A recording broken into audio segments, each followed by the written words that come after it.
Hello my friends! Today we are here in my office to talk about how expensive it is to live in Edinburgh. You guys often reach out to me and you ask me about things and like assistance with stuff like looking for a job and looking for a place to live, and honestly, there's not that much I can help you with in that area, but I thought that at least one thing that I can do for you is to kind of itemize all my expenses and tell you how expensive it is for me to live here. Just so you have the right idea, I am not like a low budget person. I make alright money, but at the same time, I don't make like enough money to like support a whole family or anything. I imagine that some of you will point out in the comments below that you live in Edinburgh and you pay much more or much less for a specific thing that I'm gonna mention. But again, everything I'm gonna mention is like the actual range that I am paying. So if you were my friend and came up to me and asked me, hey, I want to move to Edinburgh, how much for rent? I will obviously tell you my own experience. Speaking of rent, let's segue right into that. So yeah, this is my office, and as you can imagine, when you're renting a place, you don't really rent a flat that's like one bedroom, one office sort of arrangement. You have to rent a 2-bedroom flat. So this is a 2-bedroom flat, but you can see that this would be maybe like a child's bedroom. It's not like a couple's bedroom. You wouldn't actually fit a double bed in here. So yeah, like when you're renting, just keep that in mind, that, you know, 2 bedrooms doesn't mean that you can fit 4 people in there. It might just mean you and your partner. So we pay £900 a month for this flat. It is not central, but it's also not totally non-central. It's kind of a walking distance. Like I would say that it's like 20 minutes, 25 minutes to the city center, which, you know, is quite a nice walk, nice, you know, piece of exercise to do every now and then. And it's gonna save you money on transport, which we're gonna talk about later, and it's quite expensive in the city. So yeah, 2-bedroom, not super central. I don't think that you need to live central, but I think that like band of areas that are around the center, but not totally like an hour walk away from the center, are the best. If you want to live somewhere smaller, so like a 1-bedroom might cost you about £750 a month, and a studio would be around 600. When I first moved here, I paid, together with my friend, about £560 for 1-bedroom, but that was almost 10 years ago, and also it was through like Gumtree, so we didn't have an agent. Unfortunately, on top of that, you also have to pay the council tax. I mentioned that in a previous video, but yes, the larger and more central your flat is, the higher your council tax band is gonna be. So for this £900 per month flat, our council tax is £140.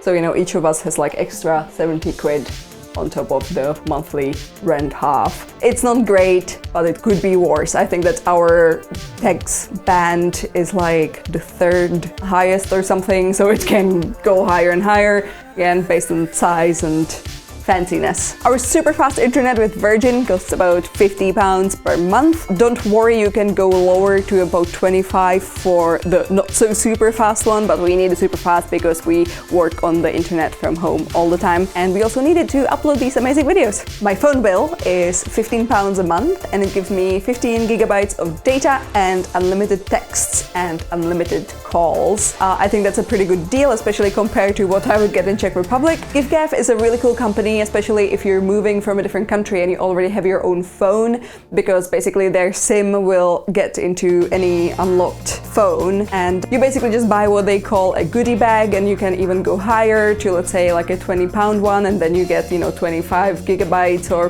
whatnot. But the 15 gigabytes one is just fine. Like I never had a problem with them. They run on the O2 network, so basically wherever O2 would get signal, you will get it too. Cheapo! Win! Our gas and electricity bill is about £110 per month, but it's kind of averaged out. So how it works for us is that we pay that every month, even on months when we should be paying more or less than that. And from what Simon told me is that it's actually kind of overestimated for us. So generally at the end of the year, they actually return us money.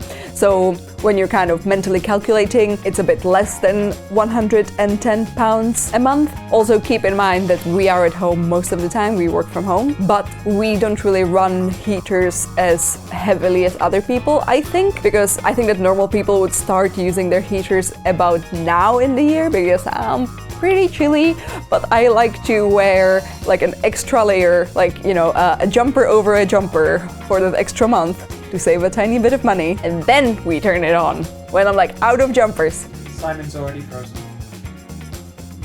So when you move to your flat in Edinburgh, chances are it's gonna be furnished, because I would say that about like 90% of all flats to rent are furnished. Obviously, sometimes that means that the furniture you're gonna get, especially the sofa, will be quite ugly, but you'll have to live with it until you get on that property ladder and buy your own thing. We were lucky enough to get our flat unfurnished. Obviously, that means that you have to invest more, but you get to furnish it the way you want. Anyway, back to the start. If you're moving somewhere that's already furnished, there's only going to be a couple of things that you have to purchase before you can like full-on start your life in that flat. One of them is the stuff that you're gonna sleep in. So the first thing would be your duvet, you know, comforter, blanket sort of thing. If you go shopping to a place like Argos or Sainsbury's or Primark, you will probably find your duvet blanket comforter thing for about £25 for a king-sized one, which is this one. So like, you know, a king-sized bed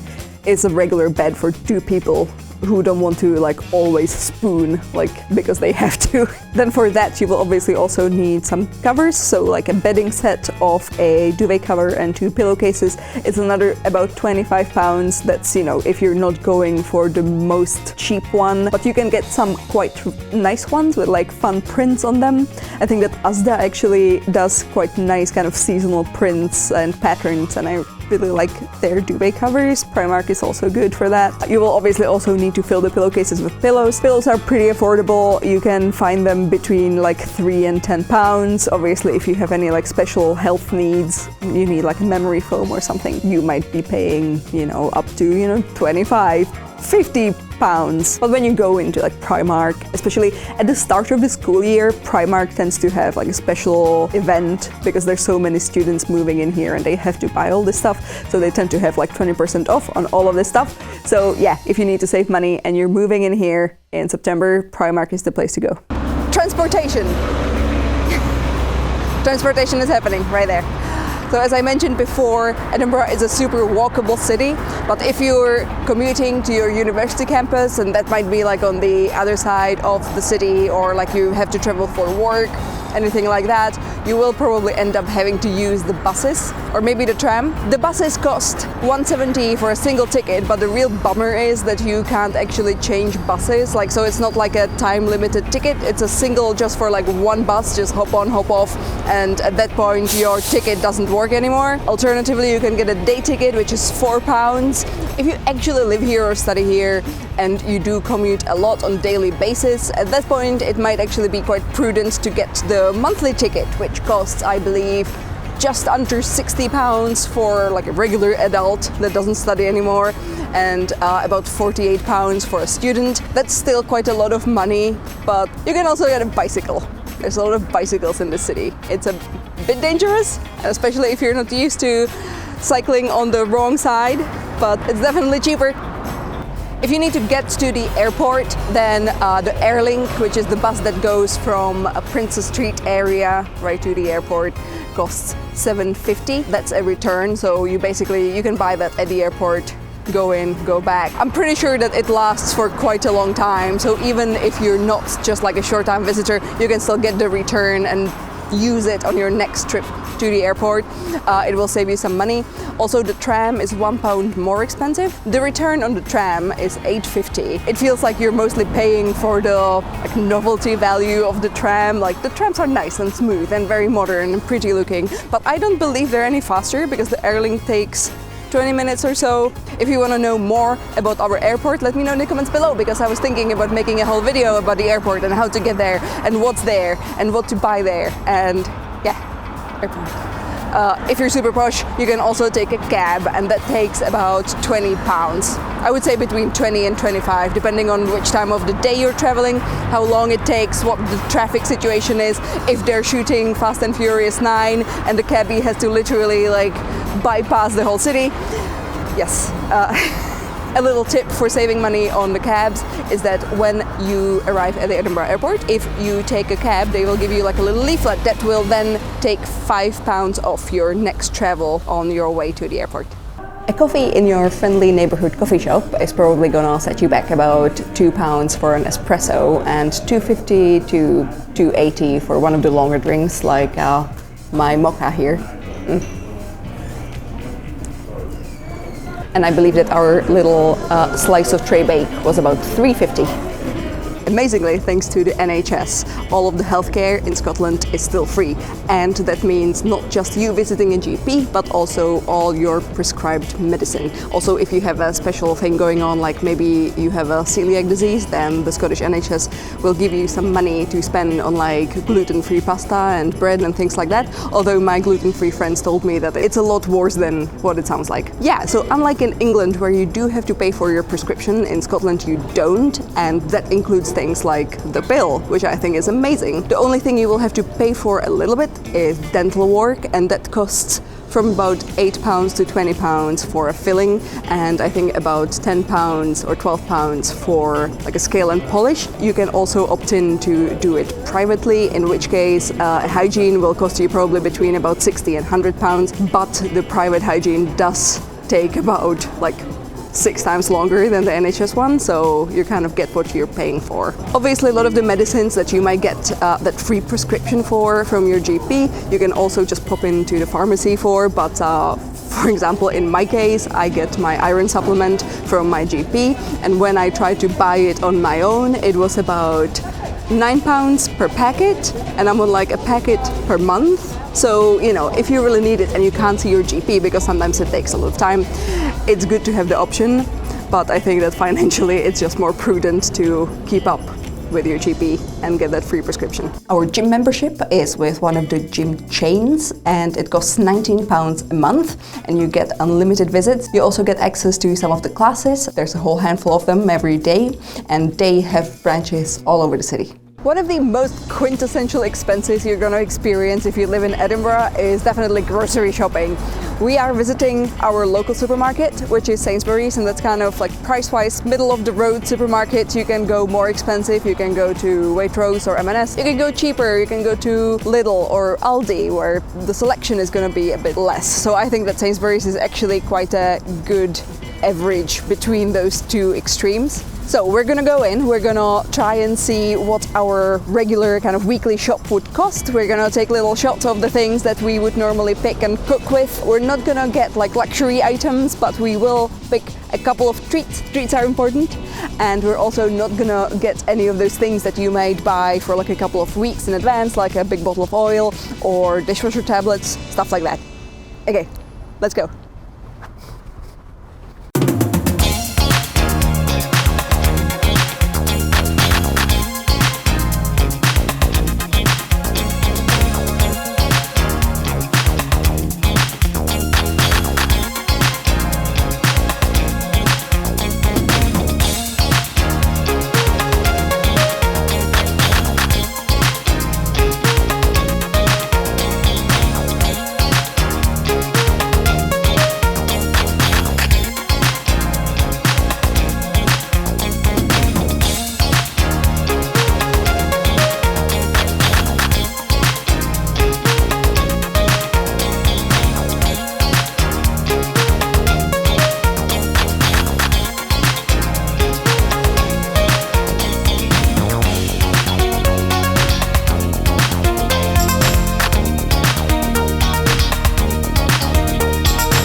So we did our imaginary shop for a week's time, or you know, something like that, and it was about £100, which seems like a lot, but for a week for basically 2 people, it's not that bad. We also included some of the things that you actually don't have to buy every week, like, you know, a hand wash and sanitary pads and stuff like that. Also, obviously, getting stuff like wine is quite a luxury, right? So you can save yourself, you know, £6 to £8 if you don't drink wine. If you are a beer lover, it's probably economically a lot more prudent to get your beer in a supermarket. This Brewdog Punk IPA was £1.80. Well, if you go to a pub, it's probably going to be between 3 and 4, and some of the fancier pubs and fancier beers can cost even around £5, which, you know, for a Czech person, is ridiculous. Our beer is like 80p per pint, so how? Anyway, don't forget that in Britain, if you're buying beer in a supermarket, you can only do so before 10 p.m. because the Licensing Act prohibits you to get any fun after 10 p.m. And that was a little tour of our expenses to give you a little idea of how expensive it is to live in this beautiful city. If for any reason you want to leave Edinburgh, you can go to London quite easily using a train. That costs on average about £100 to go there and back, so it's quite pricey. And the alternative is to take the coach, and that costs about £20 there and back. But it's horrible, don't do it. It literally takes like 11 hours to take the coach from Edinburgh to London, and it's a pain in the butt. Train is much better. If you book the train really early on, I think that the maximum is like 3 months in advance, you might get down to, let's say, 70 or 80 pounds there and back. So that's a pretty good price for a return journey to London. Like, everything else in London is going to be much more expensive than the train ticket, so it doesn't really matter. Alternatively, you can go to Glasgow from Edinburgh, which obviously takes a lot less time and a lot less money.